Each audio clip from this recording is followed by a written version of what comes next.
I wanted to know if AI could actually create a realistic image of me, not an artsy cartoon version and not a plastic looking Instagram filter, but something that can actually pass as a real photo of me. So I picked 4 popular AI tools and wrote one prompt and grabbed one photo ref and told each tool to make that image using that prompt but using my face. And what happened next was part amazing with the results and the other part not so great. So in this video, I'm gonna break it all down and let's jump right into it.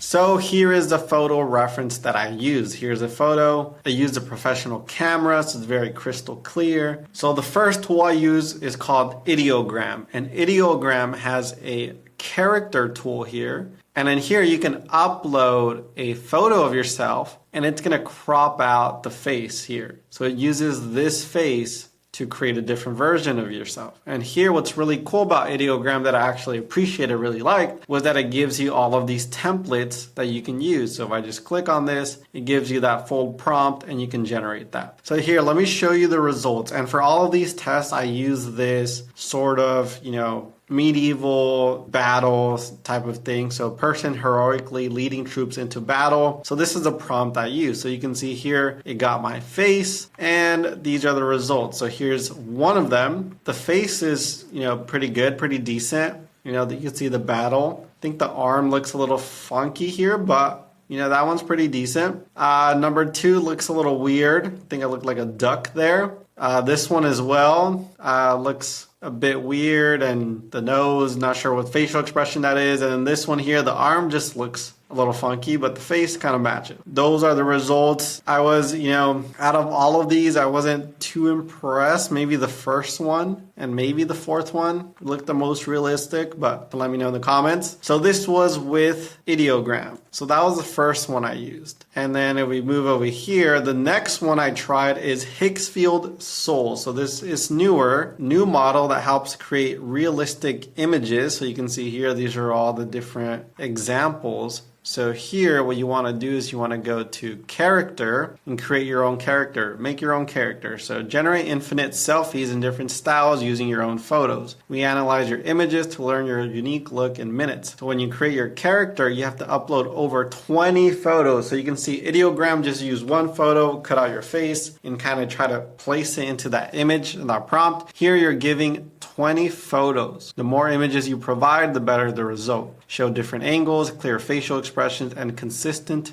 identity. And then it also tells you to avoid these types of photos. So I gave it 20 photos and I created a character of myself. So let me show you what that looks like for the results using that same prompt. So this is one of them. The face looks very blurry. It just looks very kind of like pixelated with the face, not a lot of detail. Even though I gave it 20 photos, I think Ideogram still did better than Higgsfield Soul. So you can see here, this just looks very blurry. Doesn't really look that similar. This is using Higgsfield Soul, which is actually newer. I think Ideogram and Higgsfield Soul are actually pretty new or newer. I think so far, Ideogram is still a lot more consistent. This just looks very blurry and pixelated. Moving on, the next one I tried is actually using Flux. So I use a thing called Replicate and I trained my own Flux model. So you can see here, this says YouTube thumbnail. I trained my own Flux model with my pictures. So kind of the same way I did it with Higgsfield, but this is using Flux. And these are the results I got. So same prompt, you can see here, this is the same prompt and this is the back.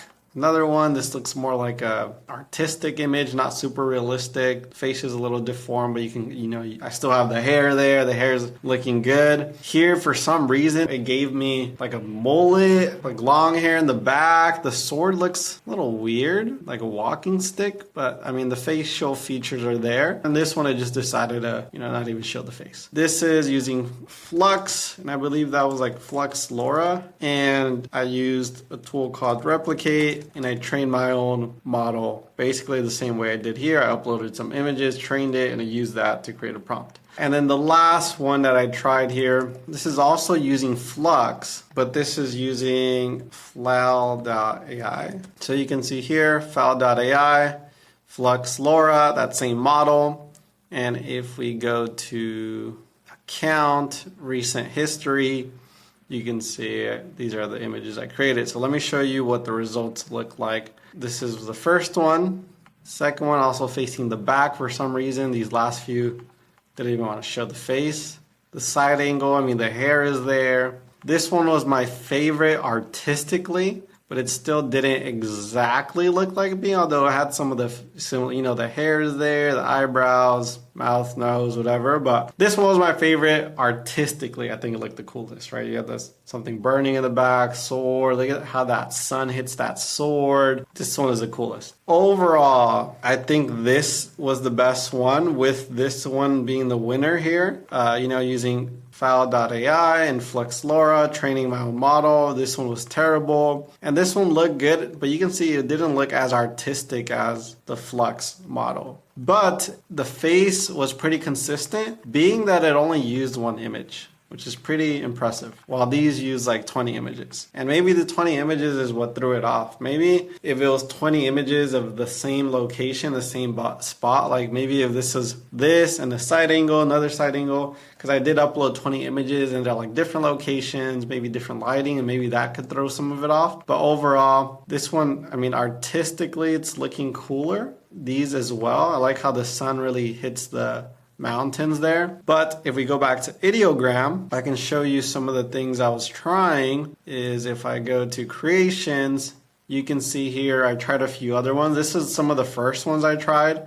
I think it looked pretty terrible. So you can see here, like my face looks deformed. I mean, the side angle is kind of there. The face looks, pretty decent, but it looks like I have a long neck. This one looks kind of real. These are some of the best ones here. These are the last few I tried, but this is a cinematic portrait photograph. And I think these were actually pretty on point. Ideogram seems to be one of the clear winners, is being either Ideogram with the right prompt. You can get some really good stuff, kind of I was showing you with that Paris photo, or training your own model with something like Flux, and maybe even trying a different Flux model, like they had Flux portrait model, and trying that. But I think Flux did some really cool stuff here with the artistic side of things, and Ideogram is really, really good with trying to keep those same features with the right prompt. Ideogram or the Flux method can work really, really well. But here's my final takeaway. AI isn't just for fun photo experiments. If you're building your personal brand, testing these tools can give you high quality visuals in minutes. And if you combine that with the right marketing strategy, it's a game changer over your competition. And if you want to see how to actually use AI to generate leads and clients, not just better profile pics, book a call with my agency, Great Marketing AI. The link's in the description, and stay tuned for the next one.